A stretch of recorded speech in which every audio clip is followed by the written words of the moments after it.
Mirë se vini në kanalin ton, mos harroni të bëni subscribe dhe të klikoni si përzieles për të marrë njoftimet më të reja. Faleminderit!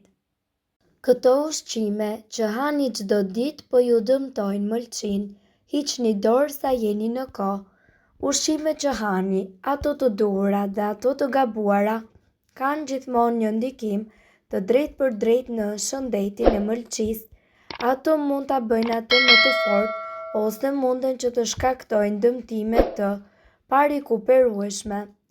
Rëndësia e mëlçisë në organizëm.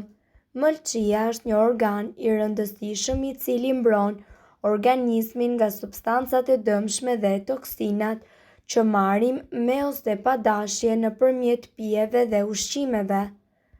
Mëlçia është gjithashtu një ndër të paktat organe që pavarësisht dëmtimit ose përgjysmimit mundet që të rritet dhe të zhvillohet si një etër.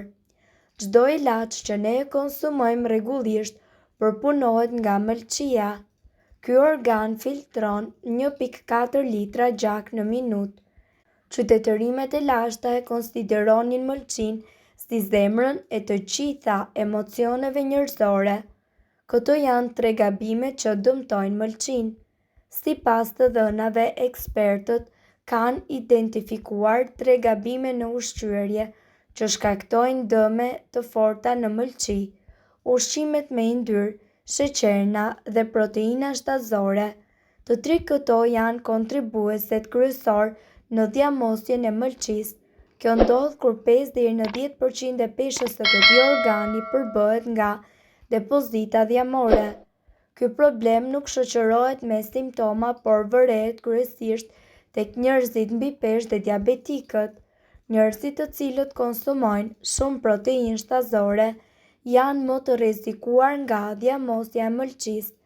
E njëjta gjë vlen edhe për ushqimet me yndyra të ngopura siç janë patetinat, ushqimet kundër dhjamosjes së mëlçisë, alkooli dhe gjithashtu, në një orë mëlçia përpunon deri në 20 ml alkool, ama nëse ju konsumoni më shumë dhe për një kohë më të gjatë, atëherë mëlçia juaj do të mbushet me depozita dhjamore.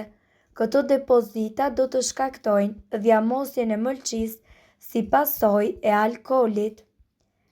Gjithashtu, kripa, ekspertët thonë se njeriu nuk duhet të konsumojë më shumë se 2000 deri në 2400 mg krip në ditë, por në kohët e sotme kripa zëvend edhe në produktet më të paimagjinueshme sa njeriu pa ose me dijeni konsumon deri në 10.000 mg krip në ditë. Kripa e tepërt mundet që të shkaktojë akumulim të lëngjeve dhe inflamacione në stomak, të cilat e stërmundojnë mëlçinë. Mëlçia është një nga organet më të mëdha në organizëm.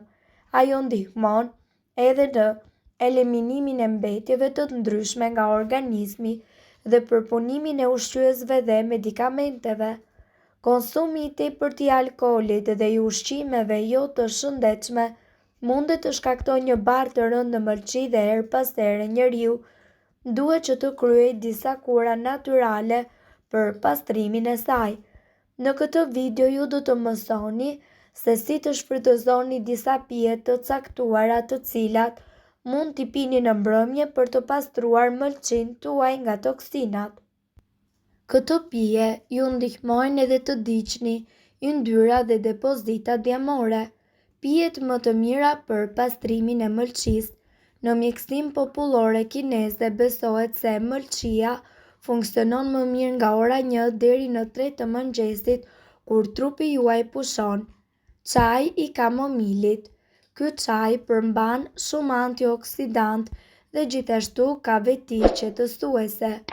Ai përmirëson cilësinë e gjumit, zbut nervat dhe largon stresin. Antioksidantët tek kamomili luftojnë gjithashtu inflamacionin që i kanoset organeve dhe i pastrojnë ato nga toksinat. Çaji i kamomilit i ëmbëlsuar me pak mjalë duhet pirë çdo mbrëmje për 2 javë me radhë. Ujë i ngrohtë me limon. Kjo pije mund të pihet në mëngjes, por njëkohësisht edhe në mbrëmje.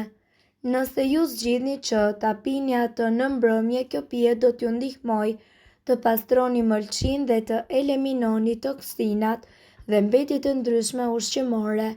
Ekspertët thonë që gjysmore përpara gjumit duhet të pini 200 ml ujë të ngrohtë të përzier me lëngun e një limoni.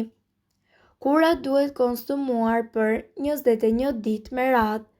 Çaj xhenxhefili me limon. Xhenxhefili me limon janë një kostisht të mrekullueshëm, jo vetëm për rënien nga pesha, por edhe për përmirësimin e shëndetit. Ato ofrojnë shumë vitaminë C dhe antioksidantë të cilët luftojnë shumë sëmundje. Xhenxhefili dhe limoni gjithashtu luftojnë inflamacionin dhe eliminojnë toksinat nga mëlçia. Çaj i xhenxhefilit dhe limonit duhet pirë 3 herë në javë. Për këtë çaj ju nevojiten 250 ml ujë, një fet xhenxhefili dhe lëngu i një gjysmë limoni. Çaj i nenegjikut. Ky çaj është i shkëlqyer për stomakun dhe gjithashtu ai ndihmon me tretjen. Vajrat esencial të nenegjikut eliminojnë toksinat në mëlçi dhe në zorrën e trashë. Për këtë çaj ju nevojiten 2 lugë gjelle me nenegjik dhe 250 ml ujë.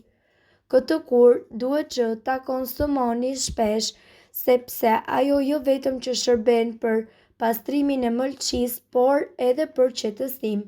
Të gjithë e dim se mëlçia është organi më i rëndësishëm për detoksifikimin e përgjithshëm në trupin ton.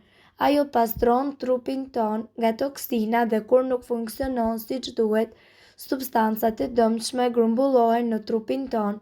Prandaj është shumë e rëndësishme të pastrojmë trupin ton dhe t'i japim mëlçisë detoksifikimin, i cili është i nevojshëm për shëndetin dhe jetëgjatësinë. Kjo pije gjithashtu me majdanoz pastron mëlçin dhe ju mund ta bëni lehtësisht vetë në shtëpi dhe ajo do t'ju ndihmoj të largoni atë që është e panevojshme dhe e keqe për shëndetin tuaj.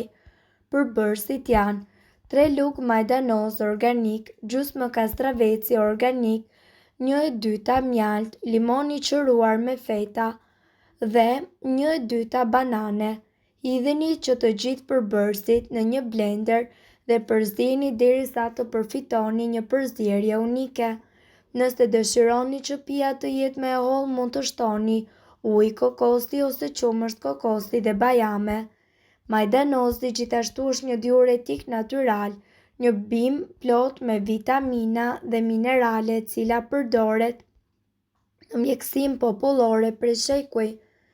Në kombinim me përbërësit e tjerë të listuar në këtë pije, majdanozi mundet që të jetë një ndihmës i madh edhe për pastrimin e mëlçisë tuaj. Provojeni recetën. Sipas ekspertëve sugjerohet që ta pini atë në mëngjes me stomakun bosh dhe më pas do të shijoni të gjitha përfitimet e saj. Mirë, po gjithmonë duhet të tregoni të vëmendshëm se cilat ushqime po ju shkaktojnë dëme dhe se cilat ushqime janë ato të cilat ndikojnë pozitivisht në shëndetin e mëlçisë tuaj. Mirë, po duhet të dini se këto informacione nuk kanë për qëllim të zëvendësojnë ilaçet e përshkruara nga mjeku. Para se të përdorni këto receta të mjekësisë alternative, ne ju sugjerojmë që të këshilloheni më parë me mjekun tuaj. Mirë, po duhet të dini se nëse ndonjë prej këtyre përbërësve ju shkakton alergji, e mira është që të mos i përdorni këto receta të mjekësisë alternative. Nëse doni të dëgjoni video tona që ne postojmë çdo ditë, kliko subscribe. Ju ftojmë gjithashtu të bëni like në video tona nëse i keni dëgjuar dhe pëlqyer ato. Faleminderit që e pat videon ton. Shpërndajeni këtë video në profilin tuaj në mënyrë që të informohen edhe shokët tuaj. Faleminderit.